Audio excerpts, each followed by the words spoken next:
Sikubingelele mbukeli webhekizizwe media. Sisakhona la enkabeni edolobha eMaritzburg lapho khona iAFASA sikwazile ukuthi sazi ukuthi sigcine sesitholene kanye no CEO wa iAFASA. Good afternoon, sir. How are you? Good, and you? I'm very well. Can you please kindly introduce yourself as well as greet the people, our viewers rather, of Bhekizizwe media?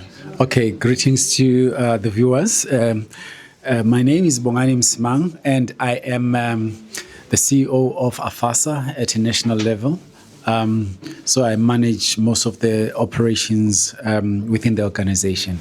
Yeah, that's perfect, sir. Also, for a viewer at home who's not familiar with AFASA, can you please give us the mission, the vision and the mission of AFASA? What does it entail? Well, AFASA is a farmer-based organization that has been established to develop farmers and provide a platform for advocacy on policy issues, but also create platform for them to advance in terms of their agricultural operations, and mainly to escalate to a commercial level. So we are keen on ensuring that farmers operate efficiently, but they are supported in terms of training programs, but they are also given the necessary support from government to be able to then manage and access the required resources, funding, and other support initiatives from government, but also just to draw support from various stakeholders, your funding institutions, your commodity organizations, so that holistically we become a broad church that allows organizations to channel their support in a systematic way, knowing that there's a forum and an organization of farmers who can manage all the resources, manage the training, manage the support that they provide. Yes, so that is who we are. So we have a footprint in all the provinces. So we are there in all provinces, districts as well. So we have a membership from all provinces in South Africa and most of the districts in South Africa as well. Thank you very much. You also mentioned forum, and I'd also like to understand the Bora board. Maybe I'm pronouncing it wrong for you, because we actually made something about Bora board. What does Bora board has to do with the forum, or how would one integrate into Bora board information or forum as well? Well, look, that was an example. It was an example on how when we work as a collective, as farmers, we can achieve something. And I was making an example of something that is close and which is local, a Boer bond, which is a bond that was created by Afrikaners within the agricultural space to support each other, to ensure that they share resources. And because of that, they grew the agricultural space to what we see it is now, in terms of cooperatives that they were able to structure, in terms of and all the other levels of the agro-processing, spaces, the milling. So I'm saying that we need to adopt such approaches if we want to expand, if we want to escalate our operations, if we want to commercialize. We need to learn from other experiences. It may not necessarily be just here in South Africa. There are many other examples that we can learn from, but be prepared to be open to learning and to adopting some of the better practices that allow them to succeed. Yeah. And also, thank you very much. And you also mentioned something about land banking. Maybe it could be something that people must know from the rural areas, or people who lack information. Maybe if you can elaborate a little bit small for a person who's at home right now. Well, there is a bank that was developed to support agricultural initiatives, and that is Land Bank. It was established some years ago. I think Land Bank is more than 100 years old. But it was established then to support agricultural initiatives. Even post apartheid era, within the new democracy, Land Bank was a bank that was seen as a bank that will support land acquisition by black farmers and other people who want to engage in farming, and provide support and grant and loans for farming operations, for inputs, for mechanization, and for land as well. So it's a bank that was established by government some years before, but then was adopted by the new government to perform the similar function of supporting agricultural initiatives in the country. So Land Bank, is there to support farmers, is there to give them finances and give them funding, support in order for them to scale up, or to start up, or to expand their operations. But you see, Land Bank has got a criteria that they use to offer funding. So what we're saying is that we've experienced challenges within that space because our farmers do not understand the criteria and the requirements for them to access Land Bank funding. Because you've got to, for instance, you have your own business planning. You've got to have your tax, issues be in order. You've got to have your income statements well, executed. You've got to have certain things in terms of compliance. And we have entered, for instance, into an agreement with an understanding MOU with Land Bank to drive those initiatives to support farmers to understand what they need to do in order to access the funding.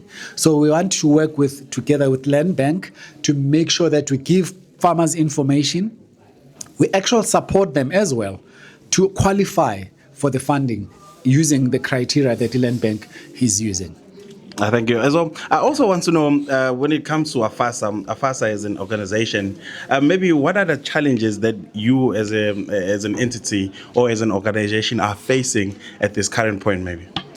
Well, there's a myriad of challenges that we are facing. I mean, as an organization, we draw our membership from previously disadvantaged groups, and as such, the subscriptions and the resources to be able to run such an organization are limited because we do not have a bucket of loads of money that we draw from. And unfortunately, we do not receive the same kind of support from government, which was received by the Agricultural Union before in 1994. One of the reasons why white commercial farmers have thrived or are thriving is because when they were developing like ourselves, they were given a lot of support from government through funding, through infrastructure development, through water kind of arrangements in terms of schemes, what government schemes. So there was a lot of support that was geared and that was generated towards farmers in order for them to grow and to actually commercialize. And they were able to be supported even within their unions. The Agricultural Union of South Africa, for instance, which was a similar structure to AFASA at the time, was supported by government to a tune of millions to even run their affairs. We have to rely on the subscription for our members, which is limited. So there's a big challenge in terms of resources, but also I think the other thing that we face is the lack of understanding of the role of farmer organization within our space, and I think probably that is something that we have to do more on ourselves to publicize, market, and advocate for people to belong somewhere. Farmers, in order for them to grow, and this is something that we also borrow from the Boer Bond, is that you've got to establish cooperatives, you've got to establish farmer organizations, you've got to establish institutions that will allow you to pool your resources and to grow together. There are areas where we need to challenge government, for instance, in terms of policy positions. But we cannot do that if we are not coming together as a unit within an aggregated structure like AFASA. So we do certainly need to move stronger with support from government, but also with marketing and ensuring that more and more farmers understand the value of belonging to such an organization. Thank you. Before you go, I also like to ask you a question. For a lack of a better word that I would use, the minority, that would be women and the youth when it comes to AFASA. How is that? How are you coming about into bridging the gap between the two when it comes to AFASA and bringing them along? Okay, so we were doing an induction, for instance, for our PEC in KZN after they've successfully held their AGM. And one of the key pillars that I outlined in terms of our strategic focus is youth and women, because we believe that those groupings are key in terms of sustainability of our agricultural operation, especially the youth. Because they are more prone to advancements in terms of technology and digitalization. But in terms of the two groupings, what we have done is to escalate our focus in terms of support, mentorship, skills development, and giving them access to the resources that we are talking about, whether it's finance. So we help them to design business plans and proposals that will help them to access the funding. So it's a diverse kind of support which is geared and targeted at women and youth. Thank you. And lastly, before I let you go, what is a plan maybe in the next 5 to 10 years with AFASA, especially in the global scale and also in the national scale? Where do you see yourself maybe in 10 years to come regarding the youth and bridging the gap between the people that don't know from the rural areas to the youth and women as well? Look, AFASA is a big organization. We look at it as a powerhouse for agricultural development in South Africa. But we need to make sure that we have more members subscribing to what we do. We need to make sure that we open markets for our farmers. We need, in terms of those are some of the things that we are looking at, because one of the biggest challenges that we have is that whilst our farmers produce, but they do not have markets to be able to sell their product. So we need to equip them with the necessary knowledge and understanding on what is required for them to be able to access those markets. We need to ensure that our farmers understand the policy and the requirements as it relates to the regulatory space in which they are operating, whether it's livestock or crop.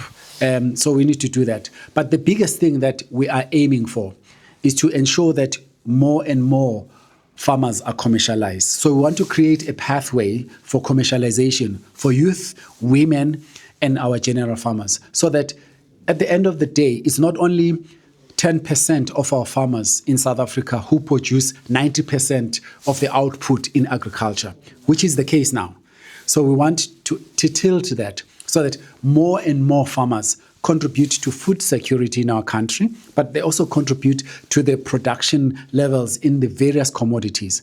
But we have to do that, as we draw in all these support initiatives from government, as we strengthen partnerships with various institutions and commodity groups, as we empower and capacitate our people and bring resources to them, as we open channels for them to access finance. So all of those things, as we open, as I mentioned earlier on, the markets for them to sell their products, including the export markets. So we are looking in the future to ensure that we have strong commercial agriculture and farmers that are operating at that level, and bringing us food security and producing for local and the global market, and ensuring that we create sustainability in the system by ensuring that we capacitate our youth, bring digitalization into the space so that our farmers